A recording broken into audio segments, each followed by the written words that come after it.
All right, good afternoon. I'm John Blanchard, and we are on the record in CV 2017-055490, Johanson and Casavelli. Who do we have for the plaintiff? Good afternoon, Your Honor. Brian Easton on behalf of the plaintiffs. Thank you. And do we have Mr. Casavelli? Yes, Your Honor. And is that was my next question. Excellent. Thank you. All right. We are here because I understood that the parties were having difficulty scheduling the deposition. So that is the very limited, very narrow scope of today's short call, is to just figure out where we are and where we're going on that one issue, scheduling the deposition of the plaintiff, Ms. Johanson.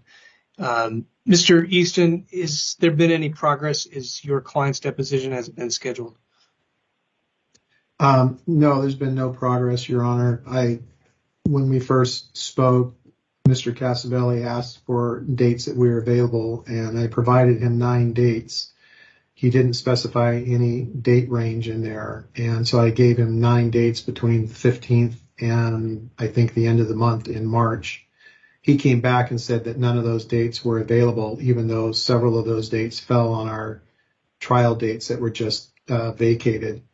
I then provided him additional dates going into April, only holding back 4 dates on which either I or my client had a conflict in our schedule. So I gave him 16 more dates in April, none of which he accepted. I've offered to go out further, but he doesn't want to go out further. What he seems to want is our dates between the 1st and the 14th of March, which either I or my client have conflicts on and just can't accommodate. That's where we're at. I'm trying to give him trial dates that were available, but he wants dates where we have conflicts. Gotcha. All right. Mr. Casavelli, the dates in March, none of those 9 proposed dates work for you. Is that right? They work for me. And now for him, he wants to put it at the end dates of after St. Patrick's Day. It's a little bit busy for us then. And just because the trial was vacated doesn't mean it made it any easier for us. We give him between the 1st and the 14th, which is plenty enough days, and he immediately rejects it. There's been no effort since we had to enlist the court's help here to get these dates. Ideally, March 7th would be perfect. And he did say that March 15th was available. Now he's taking that off the table. This is a routine he does. He'll offer something, and then suddenly it becomes unavailable. And he'll do this right up to the day of the deposition. Unless the court orders a date, and here, our issue is simple. Okay, he sent a notice. We had to appear. We appeared. We have several other issues we have to contend with to try to get this accomplished. And he's just going to create an issue so it doesn't happen. The court reporter is available between the 1st and the 14th. Oh, okay. So Mr. Casavelli, I need to be clear on this. You're saying the 15th does or does not work for you? We can make March 15th work.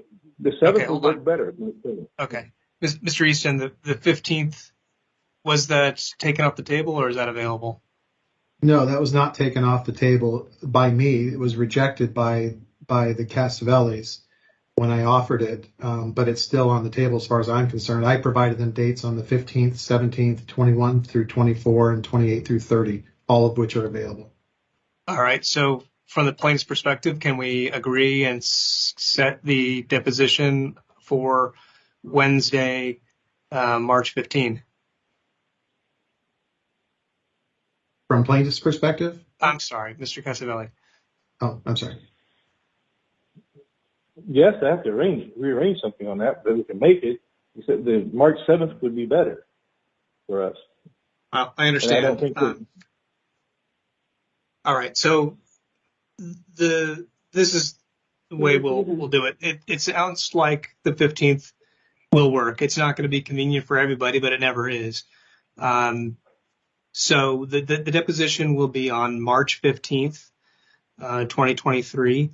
What time do you want to start the deposition, Mr. Casavelli?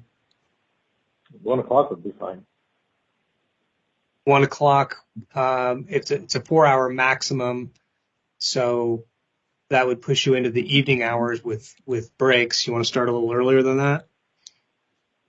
We could. It depends on the court reporter if she's back from lunch at that time.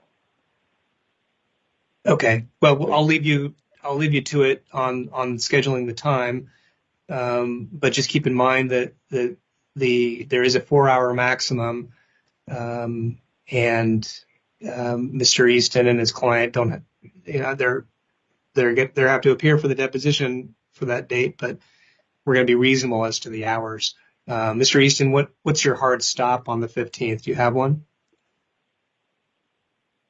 I'm not bouncing around anything else on that date, so I'm open morning or afternoon with a preferred earliest start time. If we're going to be downtown at the probate court, traffic's a little bit gnarly down there. I wouldn't want to start time any earlier than, say, 10 o'clock. If we can do that. Okay, no earlier than 10 a.m. And it is in the old courthouse and our jury room on the second floor. If that date, well, that's the date, right? If I'm hearing correctly from Mr. Casavelli, that's the date that works for you, and you'll take it, correct? Yes. I mean, if I can't get the 7th, I mean, we're always going to have to be inconvenienced on it, but we're used to that after 6 years. Yeah, and I get that, but I'm sure it's also not. It's never fun to be deposed, and I'm sure it's not convenient for Ms. Johanson either. I know that's cold comfort for you, but it is what it is. I'm glad that we have a date set. So the deposition will happen on the 15th of March, no earlier than 10 a.m., and we'll hold you to the 4-hour rule. And the court will expect the parties, as I said in the order setting the deposition or authorizing the deposition, the parties must maintain decorum, be professional, courteous to each other, both sides, and get through it so that we can set this thing for a trial so that everybody can move on. All right. I have a question, Your Honor. Go ahead. The 4-hour toll, that's including when he wants to cross-examine? No, that's your 4 hours. He could take 4 hours of his own client if he wishes, but I don't think he'll do that. But are we going to be responsible for having to pay for his 4 hours? Or is it just for our own 4 hours? See, this is where he'll go over the 4 hours, and it's going to increase the cost for us on the deposition for him deposing his own client. Should he be responsible for his own? Mr. Easton? I'm sorry, Your Honor, what are you looking for from me? Your position on who pays for the, on the court reporter, I'm assuming, unless I'm unfamiliar with this particular court reporter, but typically you would pay a day rate, not an hourly rate, and then you'd pay for the transcript. Is there some other arrangement, Mr. Casavelli? Yes, we have paid by the hour, but if he goes over the 4 hours, then part of the hours that we pay for, that's cutting into hours, and we're actually paying him to depose his client. So for him to depose him. Right. So I guess if that's an unusual arrangement, I think. But Mr. Easton, if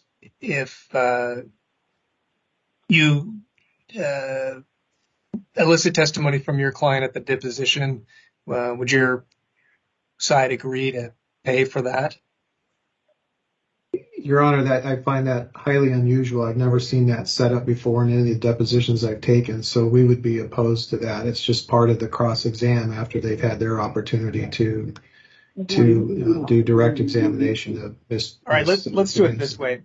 Let's just take the deposition as normally as we would normally do. The party taking the deposition, noticing the deposition, will front the costs. If after the deposition, Mr. Casavelli, you want to seek recovery of any costs based on whatever argument you want to make, then the court will consider them at that time. I'm not going to make a decision on that up front. Okay. Now, he is restricted to cross-examination and not examination, correct? He can ask his client whatever he wants. Okay. But we do get our 4 hours. Right. Okay.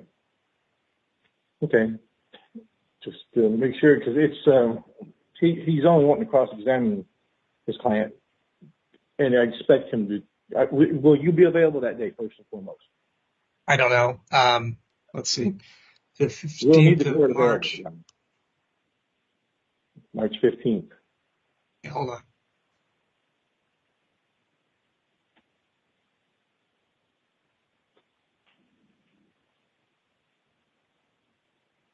I will be in and out with other matters that day, but if something comes up, you can try to reach out to our chambers and connect me in, but no promises. Okay. And just so you know, I know you're not a lawyer, Mr. Casavelli, but it is quite common for an attorney to, you call it cross-examination, but it's really just covering issues that a witness or a client testified about, so that it's typically done to make sure the record is clear. So it's not unusual. If he went on and asked his client, 4 hours worth of questions, that would be strange, I guess. But Mr. Easton, I assume what you're doing is what I described, a traditional cleanup of testimony and covering areas that you think were unclear? Yes, Your Honor. Okay. But it's related to what's been asked in the deposition, not unrelated. He can ask whatever he wants, no restrictions on either side. You can make objections for relevance, no speaking objections. So you would object to the form of the question, and he would note that that's an objection on the record. He can clean it up, or he can continue on. That's the way it works. As I think you've probably been through these depositions before, the objections are merely for the record. Because it's just strictly limited to form and foundation. And relevancy is for the trial court to figure out. That's what I read. Is that correct? Say that again. The form and foundation is to be objected to there, but relevance is for the court to decide. Mm-hmm. It is. It's for the court to decide, but he can ask the question and get the answer. Okay. I don't decide objections at the deposition. I decide objections at the time that they're going to be used at trial. Okay. Okay.